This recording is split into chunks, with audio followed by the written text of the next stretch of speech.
Hello, little dreamers. Welcome to another magical story from Moral Stories by ANAF. Tonight's tale is about a girl whose kindness shone brighter than any jewel, the girl with the glass heart. Once upon a time, in a quiet kingdom surrounded by silver rivers and golden hills, lived a gentle girl named Cinderella. Her mother had passed away when she was just a child, leaving her with a stepmother and two stepsisters who only cared for luxury and pride. They made Cinderella do all the housework, scrubbing floors, washing clothes, and cooking their meals. Her hands were rough from cleaning, and her dress was always covered in ashes. That's why they mockingly called her Cinderella, the girl of cinders. But even though her days were filled with sorrow, her heart never grew bitter. Every night, she sat by the window, whispering to the stars, "One day, I'll find a world where kindness is stronger than cruelty." One sunny morning, the kingdom's bells rang joyfully. A royal messenger rode through the streets, shouting, "By order of the king, a grand ball shall be held at the palace tomorrow night. The prince will choose his heart's companion." The entire village buzzed with excitement. Cinderella's stepsisters rushed to their mother, squealing with joy. They demanded new dresses, sparkling shoes, and the finest jewels. Cinderella smiled and said softly, "Maybe I could go too if I finish all my chores." Her stepmother laughed cruelly. "You, go to the ball in those rags. Oh, Cinderella, dreams like that don't suit servants." Her sisters giggled, pulling her hair ribbons and teasing her until she quietly returned to her room.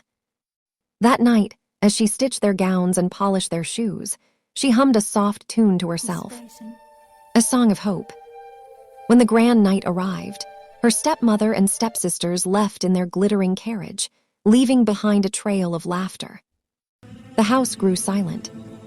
Cinderella stood alone by the fireplace, clutching a torn ribbon, tears welling in her eyes. She whispered, "Maybe dreams truly are meant for others." She walked into the moonlit garden, where her tears fell upon the petals of a silver rose. Suddenly, the garden shimmered.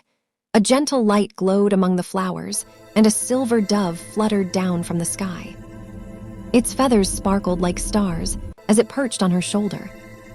"Don't cry, dear Cinderella," the dove said in a soft, musical voice. "True magic comes not from wands, but from hearts that forgive." Cinderella blinked in awe. "But I have nothing left. No dress, no hope, no magic." The dove smiled. "You have something stronger, a heart as clear and kind as glass." The dove touched her chest with its glowing wing, and in a swirl of silver light, her torn dress transformed into a gown of moonlight. It shimmered with stars that moved like waves. Her slippers turned into delicate glass hearts, glowing softly from within. "Go, Cinderella," said the dove. "Your heart will guide your way." At the palace, music and laughter filled the air. The prince, though surrounded by beauty and splendor, looked bored.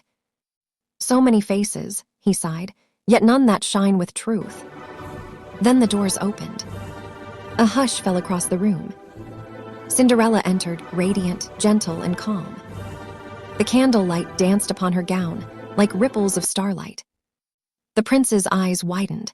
He stepped forward and bowed. "I don't know your name, my lady, but your eyes seem to hold the sky itself." Cinderella smiled. "I'm just a girl who believes kindness never fades." They danced across the ballroom, as if the world itself had paused to watch them. Every step sparkled like dew under sunlight. The prince had never felt such peace in his heart. But soon, the clock began to strike midnight. Cinderella gasped. The dove's voice echoed softly in her mind. "When the 12th bell rings, the magic must rest." She hurried away, leaving behind one glowing glass heart slipper on the marble stairs. The next morning, the prince sent his guards across the kingdom with the glass slipper. "I shall marry the one whose heart this belongs to," he declared. Every maiden tried to fit it, but it shimmered only in the hands of those who were kind. Yet none made it glow like before. Finally, the guards reached the small cottage. The stepmother, upon seeing them, locked Cinderella in the attic. "We'll never let her near the prince," she hissed. But the silver dove appeared again, pecking gently at the latch until it opened. Cinderella ran downstairs, just as the guards were leaving. "Please," she said softly, "may I try the slipper?" The stepmother laughed. She's only a servant." But the prince, who had come himself, turned and saw her, and his heart recognized her instantly. He knelt and placed the glowing slipper on her foot. It shimmered and merged with her gown, transforming her once more into the girl of moonlight. "It was you," he whispered, "the girl with the glass heart." Cinderella smiled, tears of joy shining in her eyes. "And you, the prince who saw beyond it." They were married in the royal gardens, beneath a sky full of doves and blossoms. Cinderella forgave her stepmother and sisters, who wept and asked for her kindness. She offered them new lives in the castle, teaching them that love was stronger than envy. Together, Cinderella and the prince ruled the kingdom with gentleness and fairness. They built schools, cared for the poor, and filled the land with hope. And every night, a silver dove perched by their window, glowing softly, reminding them that the purest magic comes from the glass heart within. Moral of the story: true beauty doesn't shine from jewels or crowns. It glows from a heart that forgives, even when it's been broken. And that was the story of Cinderella and the glass heart, a tale of kindness, courage, and the power of forgiveness. If you enjoyed this story, don't forget to like, share, and subscribe to Moral Stories by ANAF. Because every heart, no matter how small, can shine brighter than magic. Thanks for watching. Take care and sweet dreams.